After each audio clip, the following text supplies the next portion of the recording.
Greetings, Ian here, and welcome back to my YouTube channel.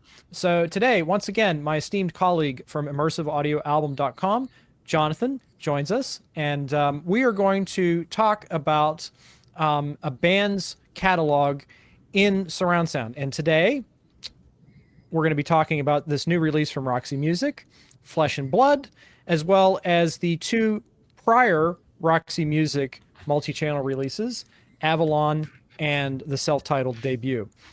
So yeah, let's get started on Flesh and Blood.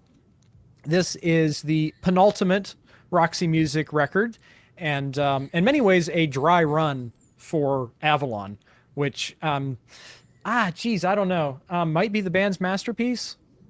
I'm sure it is to many people. Depends on who you ask. Yeah. Yeah, it depends on who you ask. If you like the earlier kind of artier stuff, as I do, or if you like the later, more kind of suave, romantic, but experimental, still experimental Roxy Music. But the important thing to mention here, I think, is that this is Roxy Music slimmed down to a three-piece with guests. So Brian Ferry, voice keyboards, Phil Manzanera guitar, and Andy Mackay saxes. But joined by some really interesting, session musicians like Andy Newmark, Simon Phillips, Paul Carrick, Neil Hubbard, many interesting people. And I think that particularly with this record, not only does this set the stage for Avalon, but it also sets the stage for the Brian Ferry solo records. And I think that if this video performs well, and this is something that our viewers can comment, we will do a Brian Ferry surround overview, because we've got Bet Noir and Taxi coming hopefully soon. But obviously we have Boys and Girls already. But my point being that this kind of suave, romantic side of the band's music definitely did bleed over to the next couple of Brian Ferry, or the first couple of, well, that's not true. The 80s Brian Ferry records kind of bled into that style. So yeah, what people should know is that this is an excellent new mix from Bob Clearmountain, one of the absolute greats. In my opinion, Bob Clearmountain is one of those engineers that if his name is attached to a project and you like the band, or you think you might like the band, it's most likely worth picking up, just because his work is up there, man. He's like in my top 3 or top 5 Atmos engineers and stereo engineers at that. But yeah, so that's kind of my opening spiel. Jonathan, what are your thoughts on this new mix of Flesh and Blood? Well, I think if you look at kind of the 3 albums, Flesh and Blood, Avalon, and then Ferry's album, Boys and Girls, I think if you consider those kind of like a pseudo trilogy. Yeah. But even so, like Bet Noir is also like a continuation of that style. I think the production gets better and better across the 3 albums. It does. And the general like sound quality. So that's not to say like Flesh and Blood is a bad sounding album. But for me, like to prepare for this review, I listened to the Avalon Blu-ray, then I listened to this. And I have to say that there is a noticeable uptick in sound going into Avalon. Definitely. Just, generally like sort of smoother sound quality, much punchier bass. Yeah. And when you listen to the Flesh and Blood album, I'm not sitting there thinking like, where's the low end? But then when you put on Avalon, it's like, whoa, okay. So that was kind of my overall thought on it. Was I felt like the thing that was holding me back from liking this release more was that it just didn't sound as good as the subsequent records. Yeah. But I think the Atmos mix itself is every bit as creative and interesting as all the other ones that Clearmountain has done for both Roxy Music and Brian Ferry. Yeah, I would agree with that. And I'm coming to this record for the first time through its Dolby Atmos mix. Growing up, I guess I shouldn't say growing up, but in my 20s when I discovered Roxy Music, I was in my art rock phase, and I kind of still am in my art rock phase, but I always gravitated toward the first 2 records, the debut, Roxy Music, and For Your Pleasure. But as I've grown older, I've started to gravitate more toward these more kind of suave, romantic, mysterious nighttime records that they ended their career with. And, coming into this record, I had kind of heard that it wasn't as good as some of the other ones, or maybe was one of the lesser Roxy Music albums. And I was surprised at just how enjoyable it is. And there's material on here that I think wouldn't be out of place on a Boys and Girls or an Avalon, such as Rain, Rain, Rain, No Strange Delight, or indeed even Running Wild, a track that to me evokes like in a strange way like Roger Waters' Floyd. And it's interesting that I say that because the first thing I thought was, oh, I can tell this is Andy Newmark on drums, but it's not Andy Newmark on drums. Because it almost has like, I don't know if you're a fan of the Final Cut, but it almost has like that Two Sons in the Sunset sound to its arrangement. Now, obviously, Brian Ferry as a singer is in a universe all of his own. And the way he delivers some of these lyrics is just phenomenal. Even on the covers, like I'm actually a really big fan of their cover of 8 Miles High. Me too. That's on this. And I haven't gone back and listened to the original in a while, but I didn't realize it was a cover right away because it seems so uniquely Roxy DNA, especially of this era. But just in terms of like Atmos presentation, I also think this is one of the most adventurous in terms of the mixing. With, you know, Brian's chorus of 8 miles high is just kind of climbing up your walls and feels very ethereal and heavenly. But you know, another song that I think is worth pointing out and I think is one of the undisputed highlights of this record is Same Old Scene. And you know, I first heard this in a film called Sentimental Value, and you know, had no idea I was going to hear Roxy music seeing this film, and then I hear Brian Ferry's voice, and I've been fascinated with it ever since. And coming back and listening to it in the context of its album as sort of this, I don't know if you'd call it an early synth pop number, because this is like what, 1979, 1980. It was released in 1980. Yeah. Yeah, so it's like kind of right on the cusp of that era of synth pop bands, but that sequencer part is quite dreamy and you know, kind of evocative for me. I also think the song "Oh Yeah" is phenomenal. You know, one of the best, I think, choruses of the band's career. But yeah, I mean, I've talked about like half the record or more. The title track is fantastic. The only other thing I wanted to mention was that at first I had a little bit of concerns because I think I mentioned this to you, that some of the guitars seemed a little bit bright, like on the mid-high range, and some of the vocals seemed a little bit harsh compression-wise.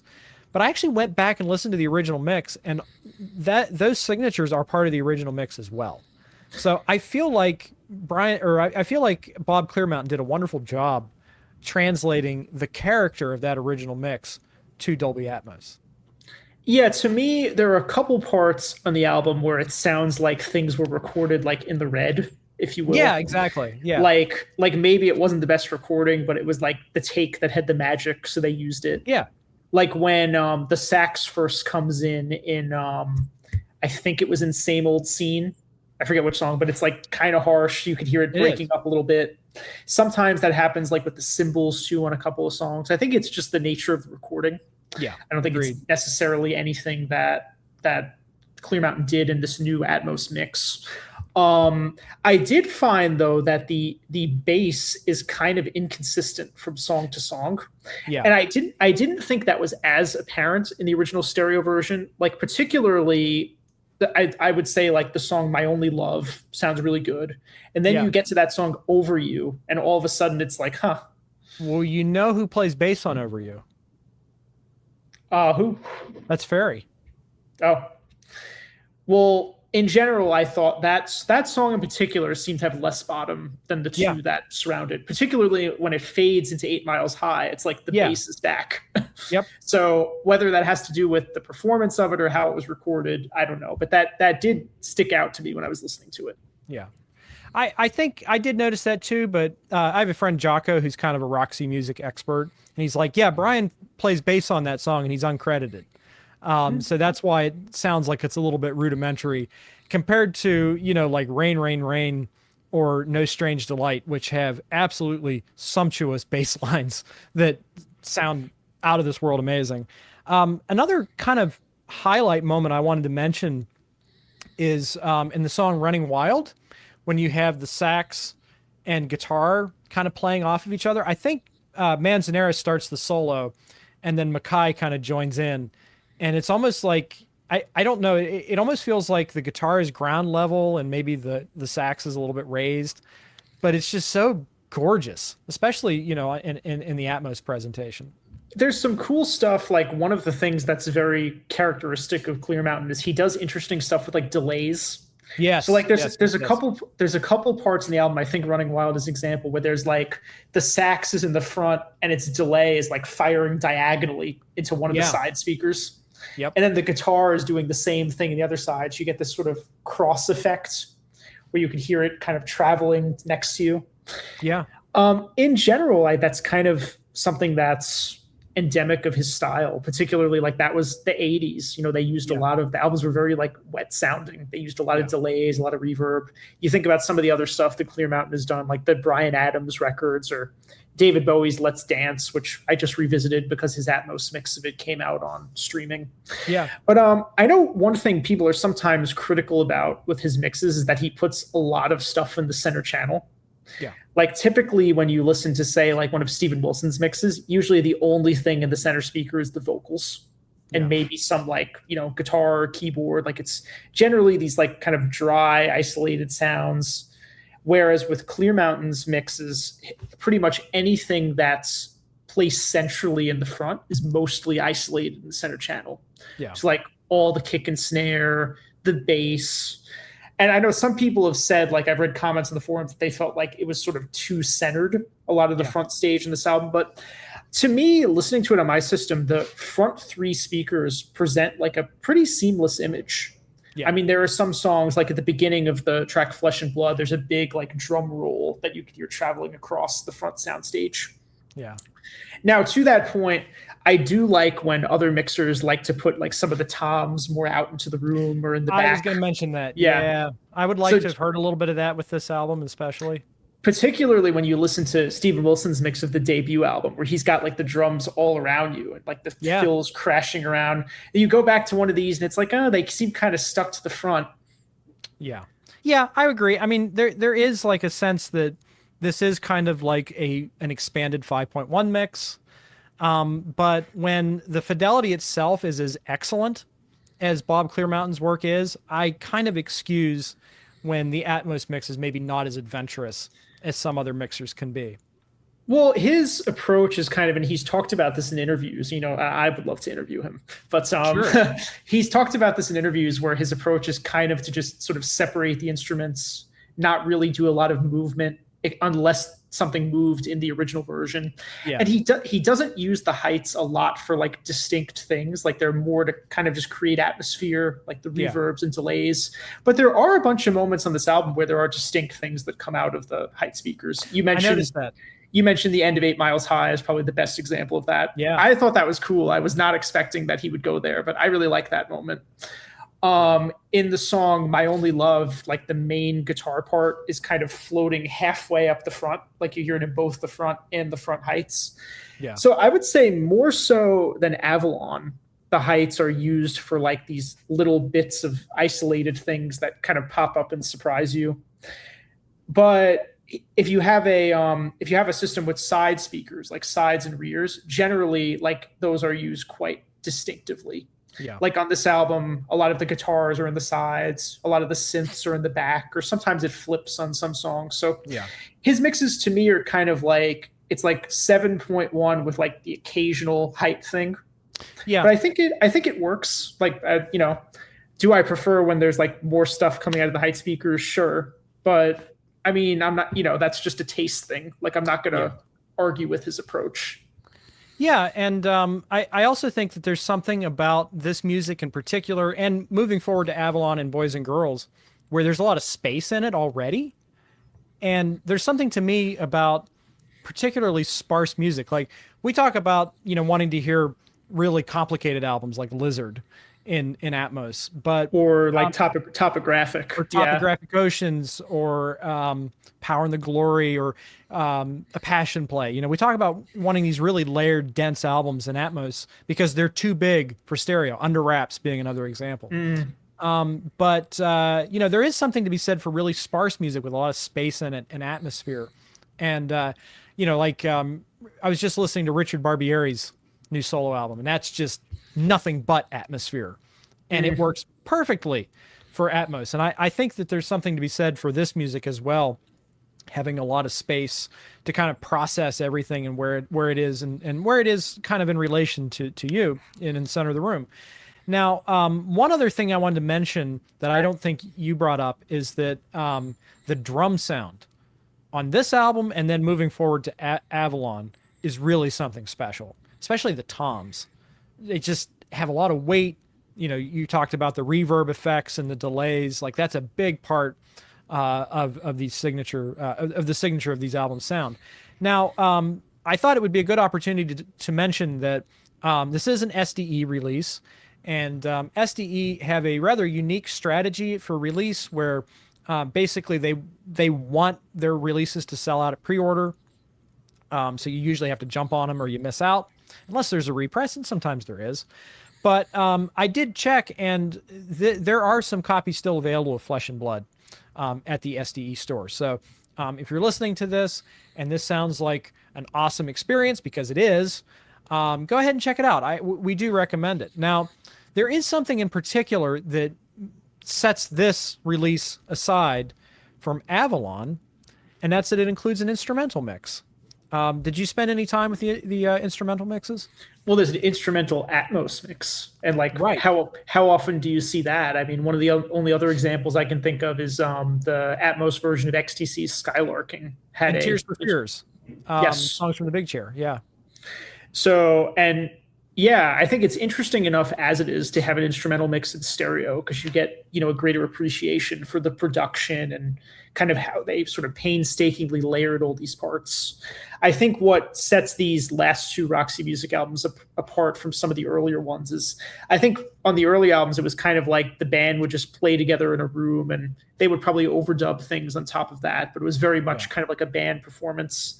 These later ones were like they're using session musicians, they're kind of building up the tracks very carefully, piece by piece. So it's interesting to kind of hear that stuff without Bryan Ferry's vocals, being the dominating force that they are. Yeah, agreed. And even more so in Atmos, because you have the parts all spread around you. So I thought it was a cool addition. I'm glad they put it on there. Yeah, and I would admit I haven't spent a whole lot of time with the instrumental mixes, but one of our viewers commented that the 5.1 mix is quite different than the Dolby Atmos mix. So I was trying to toggle between the 5.1 mix and the Atmos, and at one point I made a mistake and accidentally had queued up the instrumental Atmos mix without realizing it, and I played through almost the whole song, whatever it was, and thinking, man, this just sounds incredible, and I was getting really lost in the texture and feel of the track. And I thought, wait a minute, wasn't Bryan Ferry's voice supposed to come in? Doesn't this have lyrics? And then it dawned on me I was listening to the instrumental mix. So I do recommend, especially if you love this music, taking the time to explore those, because you learn a lot, I think, about how these arrangements are constructed. Now, last thing I want to kind of discuss about Flesh and Blood before we move on to Avalon is that we were kind of talking beforehand, the one commenter who said that the 5.1 mix is different, and you kind of had a theory as to why that might be. Well, for starters, I think that on all these projects done by Bob Clearmountain that have been released on Blu-ray by SDE or whoever, I'm pretty sure in most cases the 5.1 mix is just derived from the Atmos. Like, I don't think he does I don't think his process is the same as, say, like Steven Wilson's, where he makes a 5.1 mix first and then expands that to Atmos. I think it's just mixed directly in Atmos from the start and then derive the 5.1 mix, which is how most people work. The only outliers seem to be Steven Wilson and Bruce Sword with that workflow of making a dedicated 5.1 mix. That's not to say like it sounds bad or anything. It's just different workflow. Just different, yeah. Yeah. Now, I've learned from having done some of my own Atmos mixes that there are basically different settings for when you render a 5.1 mix from an ADM file. There are these different like down mix trims you can send. And it seems like the default is that it lowers the rear channels in doing the down mix. Like it's like a 3 dB drop. My guess is it probably drops the sides and the rears by 3 dB, because if there's any information common between them, it wouldn't double in volume. Okay. I know this is just like a theory. Maybe somebody else could could comment on it that knows more. But in general, I found that a lot of these 5.1 mixes on the SDE Blu-rays, and in other cases where I suspect they're derived from the Atmos, like the back speaker content seems to be mixed lower than it is in the actual Atmos mix. So that could be one explanation for it, just part of the down mix process, down mix settings. So whether that means if you have a 5.1 system, should you play the True HD or should you play the DTS? I'm not really sure. I would say just try both, and whichever sounds better to you is the one that I would listen to. Yeah. And another important distinction, I think, especially moving into Avalon, is that in the case of Avalon, there was a dedicated 5.1 mix from 20 years ago. Yes. So I assumed that the 5.1 mix included on Avalon was the 20-year-old 5.1 mix. Or are you kind of theorizing that maybe it's derived from the Atmos mix somehow? No, the 5.1 mix on the Avalon Blu-ray absolutely was the same one that came out on the SACD. That's what I thought. Yeah. I can definitively confirm that because I have the SACD from 20 years ago. Yeah, I do as well. And I believe it's the same with Boys and Girls that they used. Those were the only two that were done in 5.1, which is part of why this release was so exciting to me, because it was like we had, for a while, particularly with the Roxy music catalog, we had the first album and we had the last album. And I've been waiting for like, when's all the stuff in between going to happen? And if the rumors are to be believed, it seems like they're pushing ahead with at least one more after this one. Well, yeah, I mean, and we're going to talk about this more toward the end of the video, I think, so stick around, folks. Yes. Yeah, we've gone from having the first album and the last album to having the last album, the penultimate album, and maybe the sophomore record soon. Well, for years and years, like when I first got into surround, maybe like 10 years ago, we had that 5.1 mixes of Avalon and Boys and Girls. Yeah. And then later on, the Steven Wilson mix of the debut came out. And then when they started doing Atmos, they redid Avalon and Boys and Girls as the first ones. And I think both of those were improvements over the 5.1 mixes. But I was still like, come on, like when are we going to get some of the other ones? And now finally they've done pretty much all the other Brian Ferry albums, all the 80s ones at least. And those are, I suspect all of those will come out on Blu-ray. I think there's, after Bet Noir and Taxi, there's only like 2 more they have to do to cover all the ones that are on streaming. And now they've done Flesh and Blood, which came out of nowhere. Like that mix was not on Apple Music before it came out on the Blu-ray. So moving into Avalon here, which we should instruct our viewers is very much out of print, very hard to find, but it is available on streaming. So if you have a Apple TV or can connect, say, a MacBook or an Apple computer to your receiver via HDMI and stream Apple Music, if you subscribe, you can hear it, albeit compressed, because I don't think we're yet at a point where streaming Atmos is lossless, although I have heard some rumors that maybe at some point it might be soon. But right now it's still kind of a compromised way to listen. But talking about Avalon, the disc that came out 20 years ago, I think, is an absolute gold standard, must-have, definitive release in any surround channel, multi-channel surround sound heads collection. And it's just such a real shame that Avalon is still hard to come by, even though SDE did reissue it, and you can probably get it secondhand for like a kidney, an arm, and a leg, or your firstborn. But I really feel like Avalon is one of those records that should be available as an affordable $20 Blu-ray, as you know, we discussed on our previous video, which I'm sure I'll link at the end, talking about available affordable mixes. Because my point in bringing this up is that Avalon is one of my very favorite multi-channel mixes, and I think that if I were to bring somebody over and set them down and introduce them to multi-channel music, I would probably pick Avalon over any other release. Yeah, I think I've said before on some of the forums, like if you held a gun to my head and said like you must choose, 2 5.1, 2 surround releases, one contemporary music, one older. The ones I would always point to were Avalon and Beck's Sea Change. Okay. I think those are probably like the two greatest 5.1 mixes that were done during that, early 2000s launch of surround music. I might, revise that list today because we've had all this stuff that's come out in Atmos since then. But those are, I think, still probably the two greatest, 5.1 mixes from the previous generation of surround releases. Yeah. And it's interesting because when you compare the mix of Avalon from 20 years ago with the new Atmos version, they are pretty different in terms of how Clear Mountain has placed things. In some ways, the 5.1 mix is a little more adventurous. But then, like, when you compare them, I find some of the choices in the old version seem like a little gimmicky compared to the new one.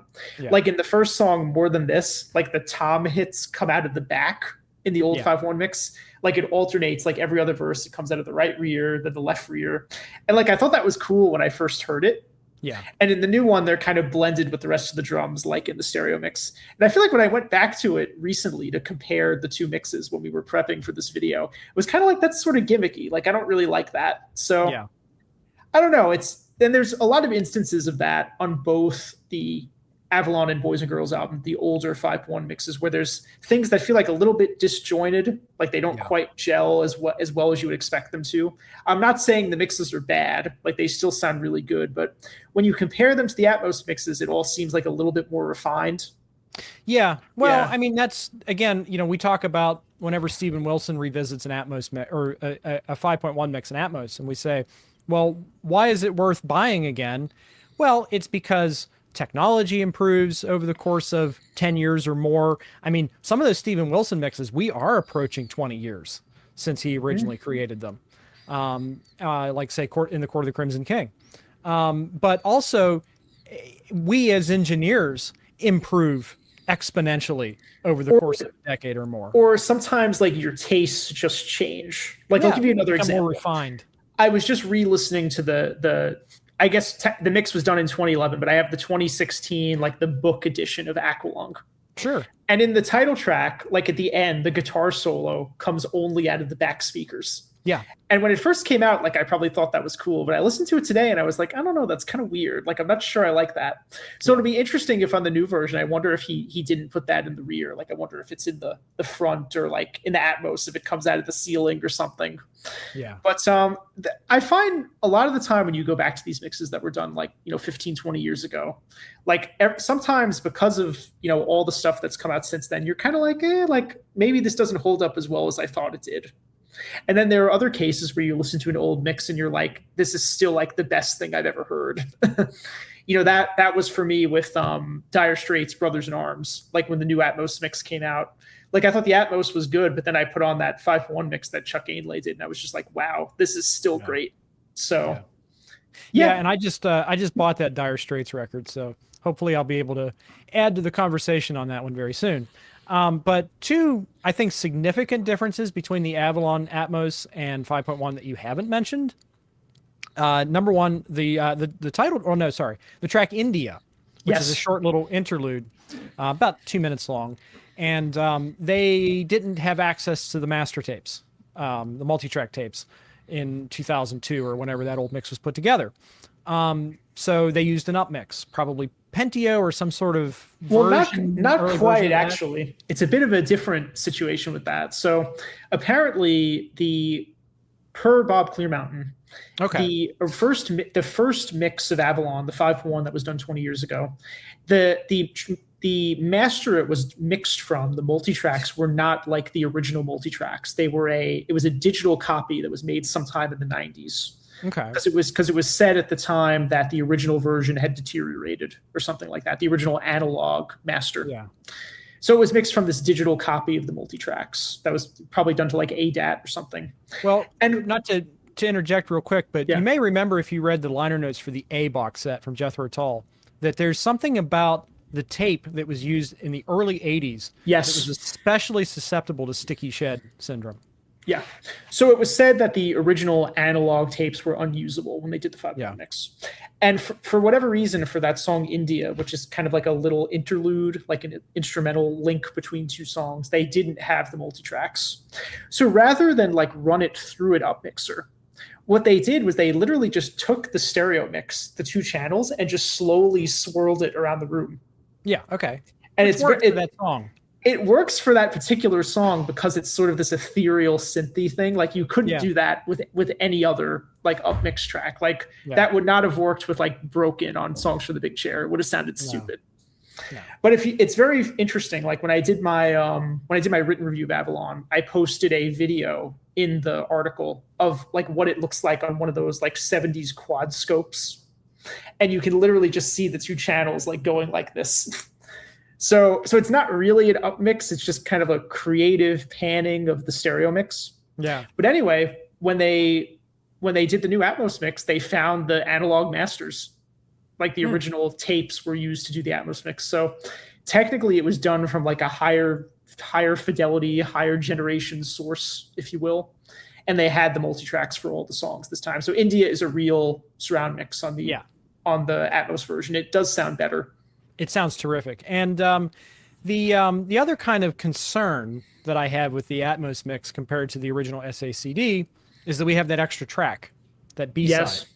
And man, my memory's just not with me today. Do you remember the title of that extra track? It's called Always Unknowing. Always Unknowing. And it's a beautiful song. And for years, I only listened to the SACD 5.1 version of this album. So it's just become part of the record to me. Now, that's not what Brian Ferry intended, because I think it was a B-side to, maybe More Than This or one of the singles off the record. But it's a nice little atmospheric piece that works well as a coda to this album. I mean, I think Terra is a beautiful track. It's another kind of short interlude. But now that I'm hearing it without Always Unknowing, it does feel like there is something missing, and it's a short album anyway. So, and I know who made this decision. It was Brian Ferry. He did not like having that song at the end of the album or associated with it in any way. But as a fan, I respectfully disagree, and I do wish it had been included with the new version. But aside from that kind of one little issue that I have, I do prefer the Atmos mix. Now, there is a guitar part or like a piano part in one track that feels maybe a little more reverb laden than the original 5.1 mix. And I always think, what, I wish that was drier, but that's such a small concern. I want to just take a moment before we move on to the debut record to talk about some of the highlights, because we haven't really talked about like some of the great Atmos-y moments in this Avalon mix. And I just wanted to point to a track called The Space Between, which is the second song on the album. And it's maybe the first to employ a lot of this like reverb and delay play that you were kind of describing, where, you'll hear the dry sound and then the delay will come behind you. But there's like a shaker sound that zigzags. And there's some stuff going on with the sax in that track too, as it sort of like moves left and right behind you. Yeah. My favorite part of the album is the intro to Take a Chance with Me. Yes, yes. I'm glad you brought that up. The entire section until the drums come in. Like that's my favorite passage in the whole album. That's my favorite passage in Roxy Music's entire career. Oh, there you go. I adore that. I'm so glad you brought that up.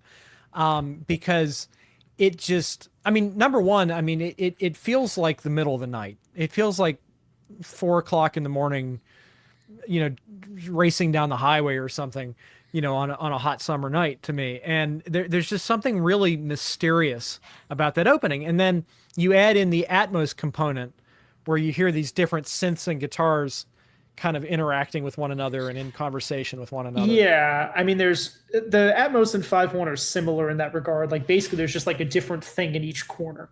There's like a synth here and there's like a guitar there, and they kind of like call and respond with each other. And it feels like you're like wandering on foot in like a dirt road in the middle of the night or something like that.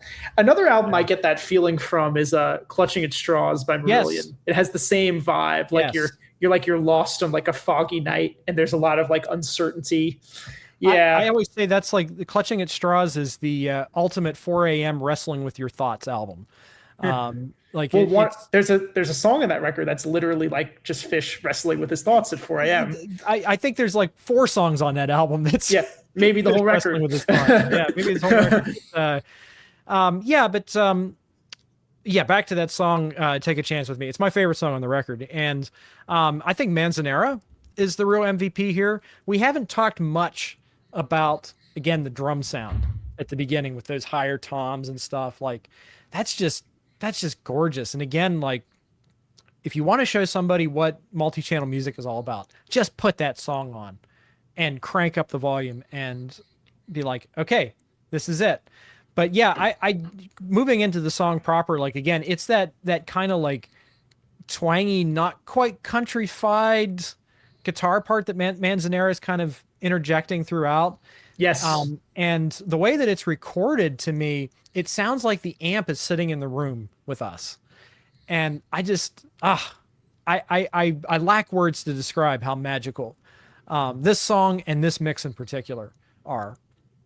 That's another example of kind of the thing I was saying about how the Atmos gels a little bit more. So like that guitar part in the old 5.1 mix, it just sort of like loudly shoots out of one of the back speakers. I forget if it's to the left or the right.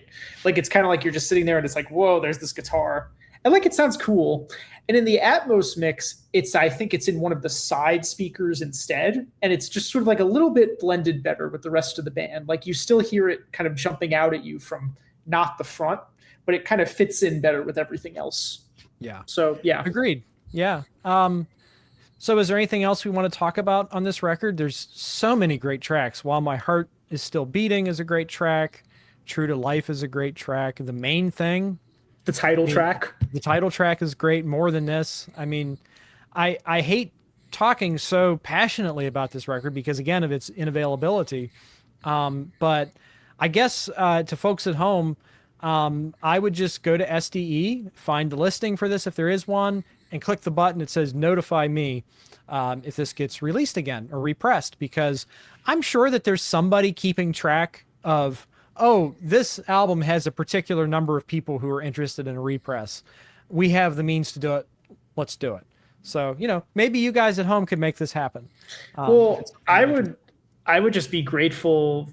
I would say that I'm grateful that SDE actually did it. I mean, it was on streaming for like a year before the Blu-ray came out. I think it came out streaming in the summer of 24, and for a while it looked like it would just never come out on Blu-ray. Like, the Atmos mix would be only on streaming. So I'm glad they did it. It's one where I feel like a repress could be possible. Yeah. Particularly if they do it in tandem with, like, say, another Roxy Music album comes out in Atmos in the next year or so. Yeah. But I think kind of the last thing I would say about it is that, Bob Clearmountain has said in interviews that, like, when he was mixing it in 1982, like, he was thinking, like, I wish I had more channels to put all this stuff in. Like, he has always said over the years, whenever he's talked about Avalon, that, like, the intention was for the record to be like a surround experience. Interesting. Like, as the person who mixed it originally, there was no quad anymore in 1982. Like, there was no way they could release it. But he's always said, like, that the intention for it was to be in multi-channel. So it's one record where you can't argue, like, it's against the creative intent or it's against what they wanted. And I mean, I don't know if Brian Ferry has commented publicly about either of the surround mixes, but evidently he must be an Atmos fan because they've greenlit all this, the Roxy albums and the solo ones. Solo records, yeah. He's clearly embracing the format. Now, one person who I think has been suspiciously absent from our discussion is Rhett Davies, who's the engineer for both of these records, as well as Boys and Girls. Well, I thought he was the producer and Clearmountain was the engineer. Though I'm sure he was also doing some engineering too, but they're considered like the team behind most of these records. But all the ones we talked about, yeah. But what's interesting is that Clearmountain has said that he didn't do much to kind of alter the sound of the tapes once he got them to, like, the mixing stage. He just kind of mixed what was there, and what we get is this amazing, result. And I always thought that was really humble of him to kind of say, hey, I'm just a guy putting it all together. Rhett Davies is responsible for the sound design. So I thought it would be important to at least mention the influence of Rhett Davies, who, he recorded like the King Crimson albums from the 80s, like Yeah. Discipline and Beat. And I think he did some work on some like Camel records that sound great. But he's just another one of those guys that if his name's on a project, man, it's going to be at a certain level of excellence. I would mention as well, and this is like just coming to mind at the moment, but I remember when the Avalon mix first came out in 2024 or 25, they're on the Dolby YouTube channel. You could probably link this in the comments. They did like a video interview with Clear Mountain and Davies about mixing the album Atmos. And one of the things that Davies showed was when they made the original album, like it was mixed on an analog console, right? As most records were in the 80s, like on an SSL desk. And he had these like, I forget if they were like index cards or like notepads, where he literally traced like where all the knobs were on the desk. Because I guess they needed like mastering notes or something. So when it came time to mix it again in surround, they had all these index cards that showed exactly how things were set in the original mix, amazing. Which is why it sounds so close to the original version. Yeah.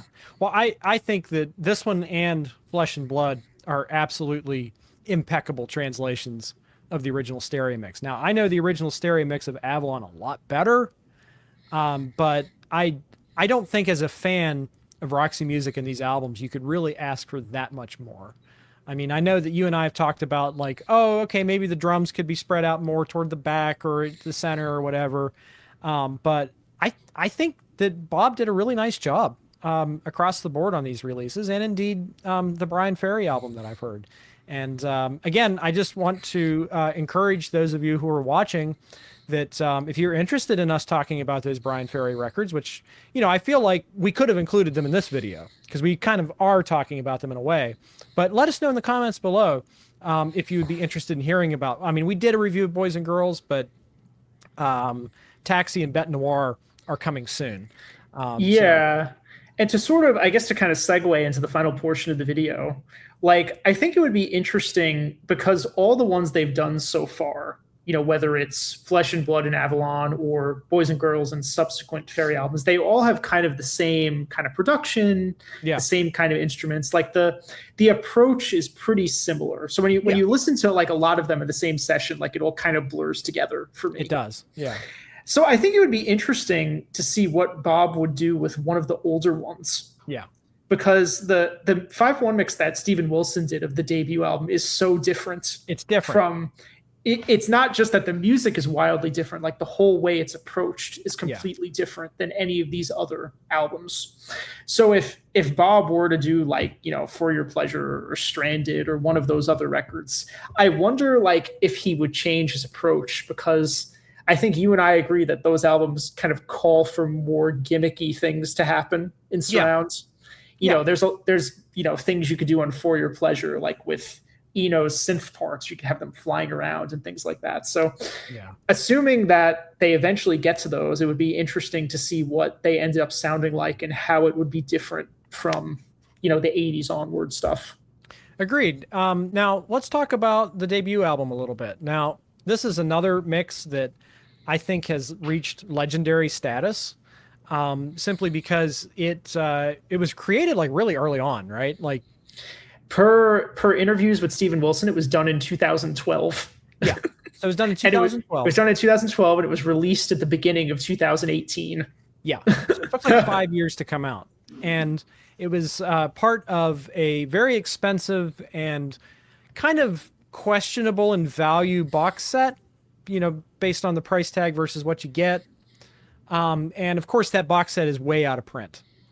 So it's another mix that you can't really get a hold of. However, with the advent of Steven's digital store Headphone Dust, it's certainly a mix that's high on my list to get. Even if he put the 5.1 files up on Headphone Dust, I would buy it. If you'll recall, when I talked to him on my channel at the beginning of this year, I asked him this question. That's right. Yeah. Because I don't remember what he said. Because I wanted to know, because there was a rumor for years that he had also done For Your Pleasure. Like people have been saying that online for a long time. And I think it is known that there were plans for a deluxe edition of that album. Yeah. Maybe like they're still planning to do it at some point. Like, I'm not really sure, but I think the intention was that for that first box set to be like the start of a series. Right. And I asked him, and he said, yeah, that they actually sent him the multi-tracks For Your Pleasure. So like he still has them. And the intention was to do at least the next like 4 records, like through like Country Life, I think he said in the interview. And it because it took so long for the first album to come out, they just like never continued with it. They lost the momentum. And he said that like today, if they do those records, like chances are Bob is going to be the one to do them. Yeah. But if he really does have the multi-tracks For Your Pleasure, that would be kind of interesting. Like, let him finish his 5-1 mix. And then if Bob does it, like, just put both versions out on a Blu-ray, see what that's like. Yeah. That would be cool. Let us decide, you know, instead of making a choice as to this mixer or that mixer, give us both options. And I think it'd be a lot of fun to explore the difference. So I think were you going to say something? I was going to say, like, I thought his style really worked for the debut album. And that's what I was going to say was I think moving into our discussion, our brief, hopefully, discussion of the debut album, I think it'd be interesting to talk about the differences in stylistic approach from Steven Wilson to Bob Clearmountain, because I think that's kind of where you were heading with this line of thinking. I haven't spent a lot of time with the debut record. I've maybe played it 3 or 4 times over the past couple of years, you know, Steven Wilson's mix. But it's one of those cases, and I think you were the one actually to say this, where it's such a sonic upgrade over the original mix. It's kind of baffling to think that it's even the original tracks. You know, it almost sounds like an alternate recording, like the well, this is like, it's the opposite of Avalon. Like, Avalon was like, it sounded great in stereo. Like, the best you could do is just keep it sounding that good and spread it out. And that's been true of some of the other projects that Steven has done, you know, like Frankie Goes to Hollywood or Tears for Fears. Those records sounded great. Yeah. And then there are other ones like Aqualung or Lizard, where there's an opportunity to actually improve the sound of the album by remixing it and like make some changes to the way things sound. So like when you listen to the 5-1 mix of the Roxy Music album, it's like, wow, the drums and bass are really happening compared to the original version. Exactly. Yeah. And the big difference, I mean, talking about a record released in 1972 versus a record released in 1982, is that in the early 70s, engineers, and I think to some extent audiences too, preferred a drier rock sound. So when you hear Steven Wilson's mixes, the drums are extremely dry. The guitars are up front and much drier. The vocals have very little reverb, if any. And what I noticed is that Wilson likes to use the back channels to kind of throw in all the Eno-isms. Because you got to remember that at that time, Eno wasn't really a musician yet. He was kind of a sound alchemist almost, like an early sampler. Isn't he also like manipulating the guitar too? That's what I meant. Like the other guys are playing and he's like messing with their signals as they're playing.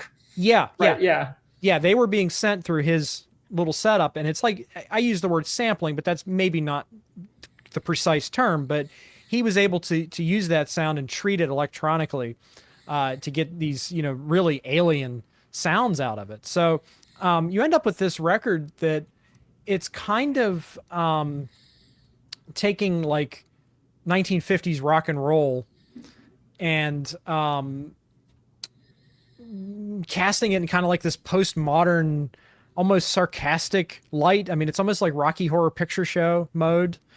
Well, in that first track, there's that part where with the instrumental break, where each of the guys plays like a quote from some other piece of music. Yeah. Like it's like the bass line from Day Tripper. Then like the sax is playing. What's that piece called? You know, da da da da da da da da. It's like a famous instrumental piece. Flight of the Valkyries, I think it's called, or something like that. That like, might be, yeah. I think like it's like each of them is playing something from like a different period of time. It's like that was then, this is now, like we're taking this to the next level. Like that was kind of my interpretation of it. But it's like totally bizarre. It's like the record sounds old, but it also somehow sounds like it's from like the future. Yeah, like it's something like we're not even prepared for in 2026. You know, it's totally out there. Like I remember the first time I listened to this record, I was like, "What is this?" Yeah. Because the only thing I had heard before it was Avalon. Yeah. Yeah, that had to be a trip. But yeah, that first song, Remake Remodel, is like a pounding punk rock song again. But it starts with that piano part that's like 50s, like you said. Yeah, exactly. Yeah. It's like Fats Domino or something. Yeah, precisely. Or like throughout the whole track, like Phil Manzanera is like he's like playing a guitar solo through the whole song. And then when it cuts to just him, like he plays like 3 chords or something. It's just like there's all these like funny little sarcastic things in it. It's just such an interesting album. Yeah. It's like they took everything you're not supposed to do and put it all together and made it work. And then songs like Ladytron and If There Was Something almost flirt with progressive rock in a way. If there is something, to me, is kind of like it starts off like a country song, kind of, and then it gets weirder as it goes on. Yeah. And if I'm not mistaken, there's a really great version of that on the Viva Live album. That's just packs that all the more energy. And you know, indeed, I do hope that they come around to maybe mixing that if the multi-tracks are available, because you also get a great version of the Bogus Man on that library. The best. I was gonna say the best track on the 5-1 mix to me is the Bob medley, the part with like the like World War II sounds or like all around you. Yeah. I mean, I was thinking the last time I listened to it, I was like, if he does an Atmos mix, like you got to put all that stuff in the heights. Oh yeah. Yeah. So you know, I hate to like wax poetic about this mix because you can't buy it. I mean, unless you really want to pay a lot of money for it. So. I don't know, like whether they have Steven do this in Atmos or Bob, which seems more likely.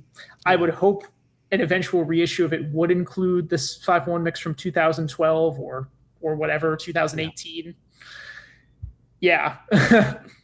I have to agree. I mean, the only thing I have to add is that I've always felt that the first side of the Roxy Music debut was a little stronger than the second side. Whereas when you get to For Your Pleasure, it's kind of uniformly strong. Like there's not a song I think I would lose from For Your Pleasure. And this kind of leads into the speculative side of the video. We've been dancing around this idea that For Your Pleasure could or maybe is happening. So do you want to talk about the rumors that have surfaced? I would say the only piece of hard evidence that I have that it's possibly coming is there's a guy on the Steve Hoffman forum who went to like a playback of Flesh and Blood, like in late May or early June, before the Blu-ray had come out. And Brian Ferry's son, Isaac, was there hosting the playback. And he said that Bob already mixed For Your Pleasure in Atmos. Okay. So that's great. It'll be interesting to see whether they hold that back for the SDE announcement at some point, or if it just like drops on Apple Music one day. Like sometimes that's what happens with these things. I think the theory that you and I are going with is that there might be a box set and an SDE Blu-ray. Yeah, Frankie style. Yep. Because it seems like there was work done at some point in time on a box set that was either abandoned or delayed or something. So I think they will reissue that album. I don't know if it'll be the next one or what. I mean, nobody expected Flesh and Blood would come out, but no. I all I can say is I hope they stay the course and do all of them, and I hope it doesn't take that long. Yeah, I agree. And you know, I had just revisited Siren over the weekend, and that album has a really strange mix.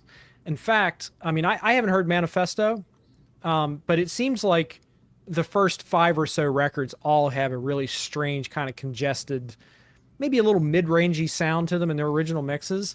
And just hearing what Steven Wilson was able to get out of the debut tapes makes me eager to hear the rest of them presented. I mean, whether it's Bob, whether it's Steven, I mean, they're both mixers who I trust. Steven would be my preference for the earlier material just because it's much more experimental, even avant-garde, you could say. And I think that his quote-unquote gimmicky approach would fit that material better.